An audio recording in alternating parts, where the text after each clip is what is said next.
All right, welcome back to the 80 Star Basketball Channel, the only star basketball channel to have Dave Denzel for the evening on a Monday night. Thanks, Dave, for joining, and kind of a special thanks to him. We tried to meet up during the or do a video call and kind of a Zoom, so we get Steve Taft in there and get some airtime from his booth and talk a few things. We tried phone tag, but just never happened. Obviously, he had a huge weekend with with the interviews, and I'm splashing him up here to kind of show, but I'm not. We're not going to talk about it. I'll put the links. I put the links in my other video that you can go and check those out. And I have already spoken to this. So Dave and I are actually just going to talk some of the things he saw and, things he's seeing with Star at the National and, really just kind of everything other than the interviews, which we already discussed and about. But obviously, a huge kind of he was one, if not the biggest story there. There was a few big stories, but definitely he was one of them, and just really really cool. So we don't talk. I do want to stress this is actually my first interview with Zoom. I have Teams, and for the first time I'm trying to do it. So I got a little bumps in the road with my account and trying to figure, you know. Getting ready for meeting up with Beckett on Monday, I am essentially going to have to get, the higher account, and I didn't have it for this, so we kind of had a time limit, but I didn't want to make it too long anyway. Something to put down. But so my first interview, so forgive any bumps. And I rewatched the interview, and I just want to say there's a few things. I think I made some assumptions. And sometimes in your head you're going a little faster than what you're talking, and kind of when I'm talking prices quadrupled, I said, asking prices and things. I'm talking about the 101, and I didn't clarify that. So when you see me get there and I'm going, Star prices have quadrupled, I'm actually not talking about, all Star, obviously. And I'm actually, I do clarify the asking prices, but, I didn't want to think that, I'm not talking about every single Star card. I am focusing there. I just didn't say it. But one thing in the interview, there's going to be some cool things that he shows and shares. And one of the cooler things to me was the Nat Turner card. So wait till he gets to that. I thought that was pretty awesome. So without holding this up any longer, here's Dave on our 2024 National kind of just fireside chat. All right, we got here Dave and straight post national here a couple days after, and we definitely saw a lot of you this weekend. Tell us about it. Tell us about the whole experience. It's amazing. It truly is. It's the best week of the year, and highly recommend that everyone try to get out there next year if you weren't able to make it this year. It's so much fun. Met a ton of people from the Facebook group. Everyone was super nice. Met a ton of other star collectors as well who aren't yet in the Facebook group, but I made sure to tell them all about it.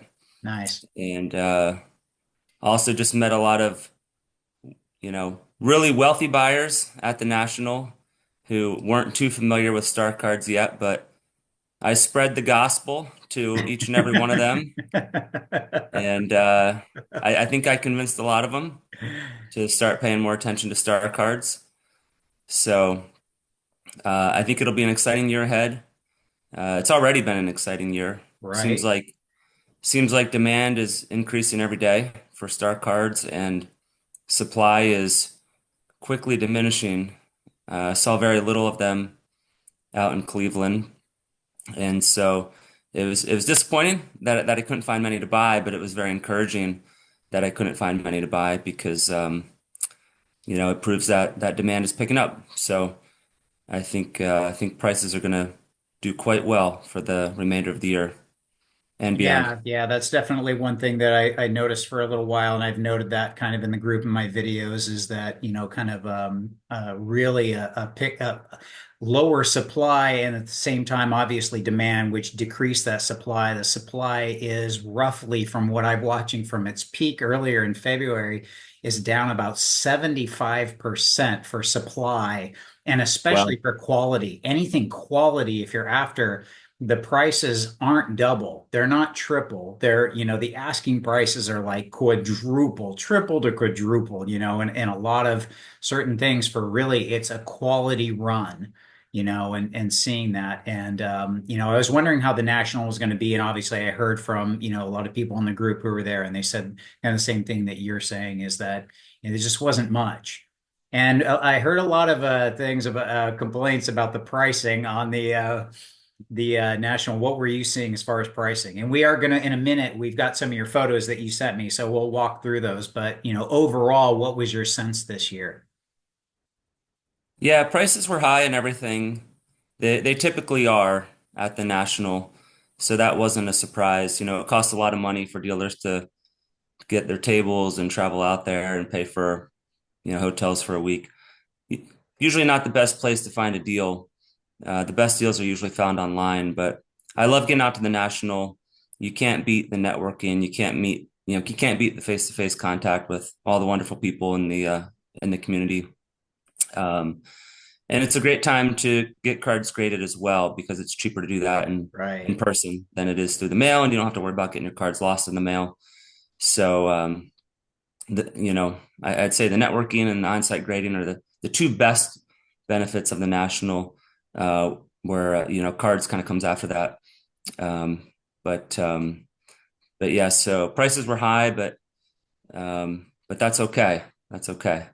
That's not why that wasn't my primary motive for Right. going out there.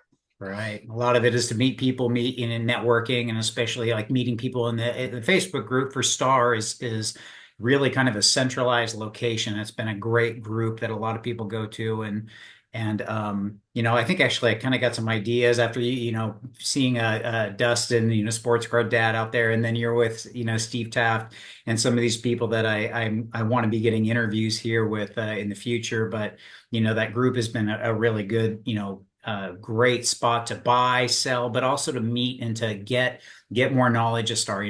That's what's been really improving this year. So, kind of glad you mentioned that. So let's go ahead. What I'm going to do is we're going to walk through some of the ones that you sent right here, and let's take a look at some of these and some of these cards that you saw and kind of walk through. And first, let's talk about the bags really quick. Can you tell me what you did mention this really quick? Can you tell me that the pricing again for these?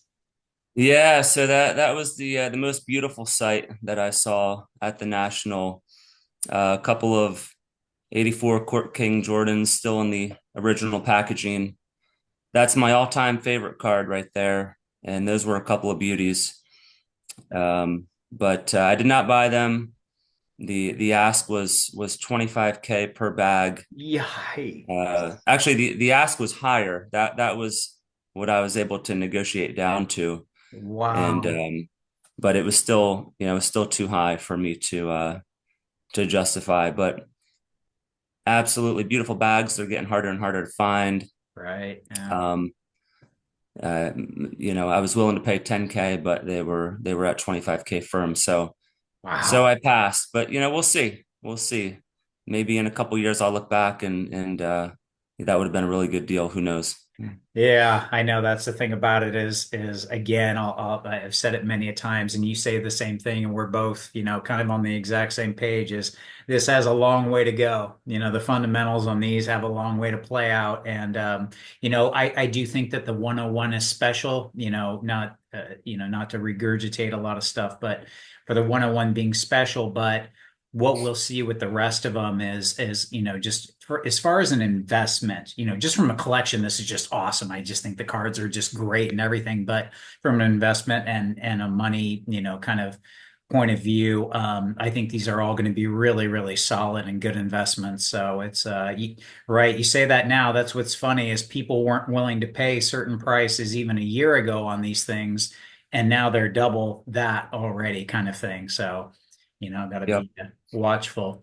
So the next one, one thing I did notice about this picture you sent right here was this Neek at 9.5 for 15K. Looks like the ask on it. That was the one that popped out to me. And I'm assuming that's why you took a picture of this one. Yeah, it was a beautiful copy, um, but again, a little too steep in Right. price for me. So I passed on that. The the Ewings there, they were a pretty good deal.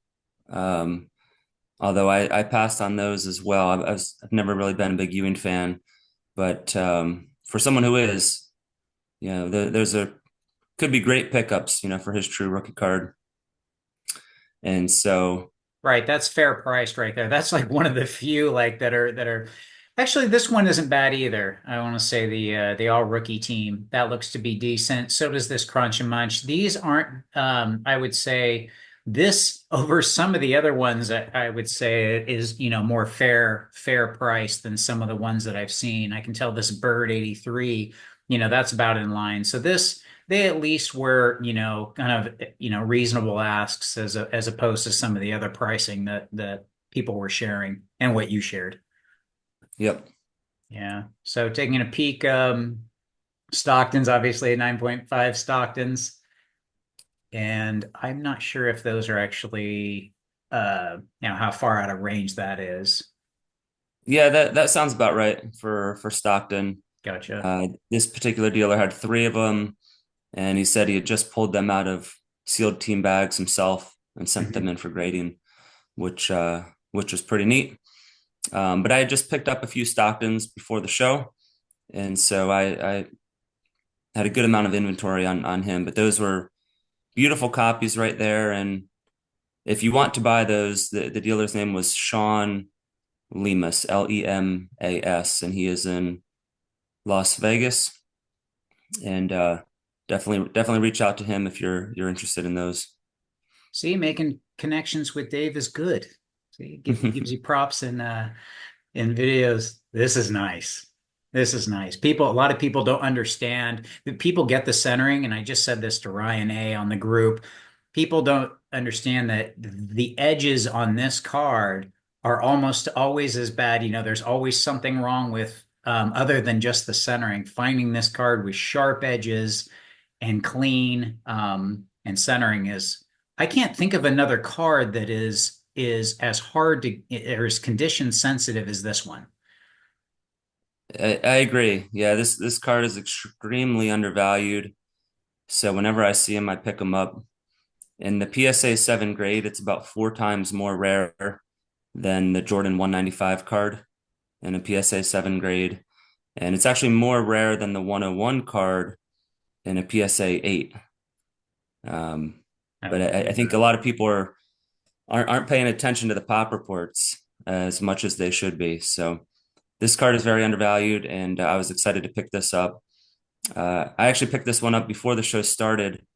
I met a guy who lived in a town called Mansfield, Ohio, which was about an hour south of Cleveland. And I drove out there, and we actually met at the prison where the movie the Shawshank Redemption was filmed. And yeah, yeah, yeah. we did a deal there. Yeah, That's so cool. I shared this very picture with memorable. that is Very that memorable. He is couldn't make it to the show, so I was happy to go out there and and check out the prison. yeah, that's a super great pickup. Um, This is really hard to see the Probstein nines. This is what happens when you send it over on your phone. I can't get them, so we're gonna have to figure that one out as far as a sharing thing. But at least I put it up here. But Probstein obviously had these nines to show, and I looked at the pop report today for BGS nines. I think it was at 74 for the amount of nines, which is a little surprising to me. But then I was kind of like, I guess that kind of makes sense. Obviously, there's I think three 9.5s, but that the interesting thing about to me is someone was noting that they thought that a whole bunch would cross over to close to PSA nines, and I was like, no, that's not how it works. Getting a PSA 9 is so incredibly difficult. It is a different it's a different animal than a BGS 9 completely, and also for how they view centering and whatnot. Um, to get a PSA 9 is otherworldly difficult. And I'm not just saying this because you have them, but it just is. And to tell, the viewers who are going to watch this, this isn't like for having how difficult it is for a 101 to be a 9 and a PSA isn't the same as a BGS 9, maybe making it to a PSA 9 on like an 86 Fleer. It's not like that easy to transition. Yeah, yeah, it's apples and oranges. Yeah, so Rick Probstein has six BGS nines in his showcase. Wow. And if you remember back to the National 2 years ago in Atlantic City, when I had sold Jeff Wilson a PSA 8, Jeff had filmed a video about it. He stopped by Rick's booth and got his opinion. Yeah, I And remember that. Rick admitted to Jeff that the PSA 8 was nicer than any of his BGS 9s. So that gives you a sense for how much tougher PSA is grading these cards. Right. And that's actually what I commented back to the person. I said, if you get a PSA 8 from the BGS 9s, then you're doing good even. So yeah, I can definitely see that. But I do want people to note that, that this is such condition sensitive cards, and you really have to. I've been really stressing that on my auctions and trying to look at and saying, don't just go by the past comp. The last seven is very different than your seven. You really have to pay attention to the detail because these cards, there's such a range inside each grade that you really have to pay attention to. Um, yeah, just kind of looks like some star inventory, kind of cool. GAI bag it looks like here. Yeah, there's a sealed GAI bag. There's also a best of the new bag to the right with Ewing on top. Yep. And then above that is a an all rookie team bag, which is sealed. Oh, very So cool. three really nice sealed bags right there, plus a bunch of other goodies in the showcase. Yeah, and there's the And green best of the old right there. That's really cool. yeah, let me give a shout out to that dealer as well. He's a very, very nice guy. His name is Dwayne. And let me pull up his phone number here real quick. If anybody wants to reach out to him. I think most of the folks that were at the show probably found his case because he had two cases loaded up with Star. But in case you weren't there, give him a shout. His number is 786-205-5847. His name is Dwayne, and he's a really great guy. Very, very cool. Yeah. All right, and then I'm going to kind of speed through these. There's one I want to get to, but I saw this, obviously with a Mike Stasic autograph. So the sticker, 50K for this one, where they pull the Yep. sticker off. I thought these were reasonable as far as Drexler's. So this case looked pretty cool here. Some of the bags, that were on display, pretty cool. Obviously, the Dominique, the autos, he was there, and we'll get to your thing in just a second over here. Obviously, this was impressive. Let's try and zoom in and see the grade here. Looks like an auto with a 5, and we had a 4 auto on the 86 Fleer. Um, Yeah, the grades weren't the highest, but to be able to find both those cards signed in in one showcase, I'm not sure I've ever seen that before. Yeah, So that's actually pretty cool. It's yeah, you look at the price tags and they're fairly eye-popping, but then you go, wow, kind of you start to the stuff that we look at when you're dealing with Star and dealing with these high-end stuff, but this is really the cream of the crop right here. As far as collectibles, you're talking Jordan rookies and Jordan autographs and patch rookies and just really, really cool stuff. So get used to it. So, who is this? And this is the awesomest. I actually downloaded that image. So that was great. yeah. I'm sorry to say I forget this gentleman's name. I met probably 200 new people this weekend, and I'm terrible Understandable. with names, but yeah, I saw the shirt and I loved it, and I had to snap a photo to That's to show awesome. you. Yeah, I love that. I saw this 10K on this Mint 9, ask for the bird. That was kind of what popped out to me. But, here's some of those pricing. We had a Mint 9 for a Court Kings and an 8 for a Crunch. And, looking at 8K for each of those, but 10K in that bird. I love that bird card. Very, very cool. Love the shirts. I love the shirts. And another great dude here. Yeah. Let me give a shout out to Drew Parks. He's in the Facebook group, and he actually flew in from Australia for the show. Oh, wow. And he brought a card for me, a BGS 95 Ryan Murphy card from the 84 set. And that card's important to me because I'm trying to build the complete set in a PSA 8 grade. And I'm about 90% complete right now. But Ryan Murphy is one of the guys that I still needed. And he saw my post on the Facebook page a few weeks back where I pleaded for help. And he flew on in from Australia just for me. Awesome. So thank you, Awesome. Drew. There's some good karma coming your way. Very, very cool. Saw this. Was this the one that sold, or is this one of yours? This is yours, right?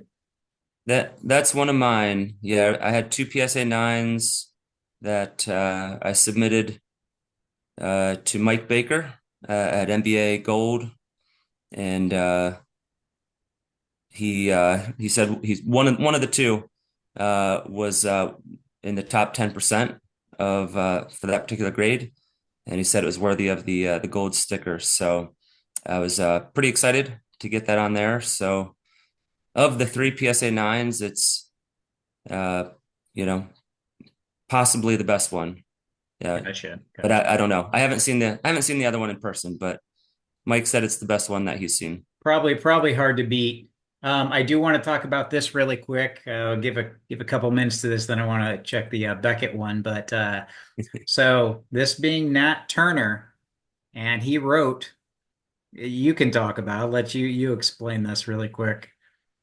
Yeah, I was lucky enough to run into Nat in the hotel lobby one morning, uh, waiting for transportation, and I had a business card on me, and I couldn't resist asking him to sign a 101 because he had previously stated multiple times that it is the real rookie card, and so I figured he wouldn't mind signing one for me, and then he took it a step further and he even inscribed it the real rookie card, which was super cool. So now it's official. Now everyone knows I'm going to get that slabbed up, and Nice. I'm going to start putting it out in my showcase just so everyone knows the truth when they walk by. And speaking of that, I'm gonna actually kind of fast forward through a couple, go straight to this because I'm actually gonna bring that up too when I talked to Beckett on Monday. So my interview with him is a Monday morning, and that's something that I want to kind of say to him is talking about power brokers and the hobby now and him kind of back then being the ultimate power broker and enforcement. I'm going to talk about enforcement, some rules and guidelines. Well, what it comes down to is what's enforceable, what's not. And really it just comes down to, at the end of the day, money. Money's kind of the enforcement of the hobby and making things work. And Nat Turner kind of being one of the, I would argue that PSA is the biggest voice in the hobby now.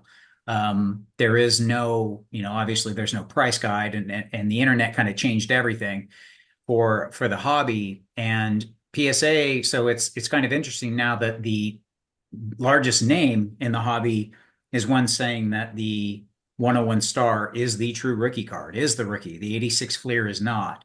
He stated that straight out, obviously signed yours. I'm going to ask what Beckett thinks about that. Like when you've got so many people seeing it this way, what are you saying to them still, when that type of caliber of, power brokers are saying this now, as opposed to back then when you were kind of the only one, but now you have multiple. So I'm going to bring that up Monday. But speaking of Yeah. that, any thoughts to that? Anything you want to add? Any questions that you would ask Beckett Sum it up into one. I know we're getting close on time here, so I do want to at least get one question from you or something that you would ask Beckett. Yeah, I tried to talk to him a little bit about it when he came by our table, but he really wasn't in the mood to talk about it. He said he'd wait and address everything in his call with you. So really looking forward to hearing that. And but I would say definitely point out, all the other rookie cards out there that didn't come in packs, right? It seems like the hobby has decided they don't really care whether a card came in the Right. pack because there's a lot of very prominent, very notable rookie cards that never came in packs, and it seems like the market has spoken, and you know, I would also bring up uh, there are a lot of baseball sets that were sold in packs, but also sold in complete factory sealed sets, right? Dr. Beckett probably has some cards in his collection. He probably has a lot of cards in his collection that were not pack pulled. A lot of 70s and 80s baseball cards that may have came out of a complete factory sealed set, and he has no idea, right? Because you just can't distinguish at this point where they originated from. But I do want to give a shout out to him here because although we don't agree on the rookie card designation, this was really special. This was on Saturday at the show. Dr. Beckett spent the entire day from open to close, 9 a.m. to 6 p.m., going through dollar boxes. This was at the table right behind us. He sat there for 9 hours going through every card Wow. in all of those boxes, and That is it, impressive. it was very impressive. It was really, it was inspiring to see someone who just loves the hobby and loves building sets, to that degree. Super, super cool. That's a great story. I know he mentioned that he does that and he's been doing that and he does it like crossword puzzles. I think that's great. Cool.